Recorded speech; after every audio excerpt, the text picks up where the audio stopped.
જનતાના 21 કરોડ તો પાણીમાં. નમસ્કાર, વાત કરવી છે સુરતની અંદર જે તડકેશ્વર વિસ્તારમાં આવેલી 21 કરોડના કે જનતાના મહેનત પરસેવાની જે કમાણીથી સરકારે બજેટ ફાળવીને ત્યારબાદ બનાવેલી 21 કરોડની ટાંકી એ પાણીની ફફડાટની જેમ કાચના પત્તાની જેમ પડી ગઈ. પણ ગુજરાત સરકાર મૌન છે. એના ઉપર શું કાર્યવાહી કરી? 3-4 એન્જિનિયરોને ગિરફ્ત કરીને તમે શું હાંસલ કરશો? જવાબદાર મંત્રીઓને તમે રાઉન્ડ અપ કરીને નિવેદન લ્યો તો ખબર પડે, તો એક દાખલો બેસે કે કાયદો કાયદાની રીતે. આની આ જ જગ્યા ઉપર ગુજરાતની અંદર દરેક જિલ્લાઓની અંદર જે કાર્યાલય કમલમ બને છે એ ક્યારે પીડા ખરા?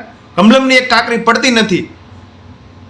પણ બહુ દુઃખ સાથે કહેવું પડે છે કે ટાંકી કે જનતાના સુખાકારી વ્યવસ્થા માટે બનેલી હતી એ તાશના પત્તાની જેમ પડે છે. આ સાબિત કરે છે કે ભારતીય જનતા પાર્ટીની અંદર લોકોની કલ્યાણકારી નીતિમાં ક્યાંક અને ક્યાંક ભાજપના જ લોકો મળીને બારોબાર ઓર્ડર દઈને કોન્ટ્રાક્ટ કરીને કટકી કરાવીને લોકોના પૈસાનું પાણીનો તોડ કરીને ત્યારબાદ કમલમ તરફ પૈસા વળવાનું કામ કરે છે. દોસ્તો, હવે આપણે નહીં જાગીએ તો જાગવું છે ક્યારે? આ સમાચાર મારા માટે તો ખૂબ દુઃખદ હતા કે આવડું મોટી દુર્ઘટના થઈ છતાંય હજી કદાચ ક્યાંક અને ક્યાંક આપણે જાગૃત ન ઘટ્યા હોય કે આપણા એ મહેનત પરસેવા ટેક્સના પૈસે ભાજપ સરકાર ખુલ્લે આમ વેઠવે છે પોતાના મળતિયાઓ અધિકારીઓ, મળતિયાઓ કોન્ટ્રાક્ટરને, મળતિયા મંત્રી ને બાટ ભાગ બટાઈ કરીને. તમે શું માનો છો?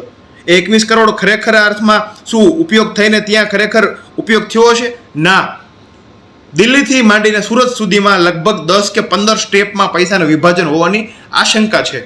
પણ સરકારે 3-4 એન્જિનિયરોને પકડીને પૂછતાછ કરી છે. એના ઉપર કઈ ગુનો દાખલ કર્યો? તમે ભ્રષ્ટાચારનો ગુનો દાખલ કરો તો ખબર પડે, કટકીનો ગુનો દાખલ કરો તો ખબર પડે. સ્પેશિયલ એસઆઈટીની તમે વાતો કરો છો, અન્ય કેસોમાં, દરેક કેસોમાં ત્યાં બેસાડો. હું તો કહું છું સીએમ ભૂપેન્દ્ર પટેલ અને ડેપ્યુટી આપણા હર્ષભાઈ સંઘવી કાયદો કાયદાની વાત કરે છે તો તમે આવી વાતમાં આવો અને ખબર પડે તો જનતાને ખબર પડે કે જનતાના ટેક્સના પૈસા જો તમે કટકી કરશો તો પોલીસ અને સરકાર તમને મૂકશે નહીં. પણ આમાં તો અમારે શું સમજવું એ જનતા જ જણાવશે. કોમેન્ટ કરીને ખાસ જણાવજો કે તમે શું વિચારો છો આ ટાંકી પડવાના ચક્કરમાં, કે જનતાએ શું વિચારવું જોઈએ. આભાર. અસ્તુ. જય હિન્દ, જય ભારત.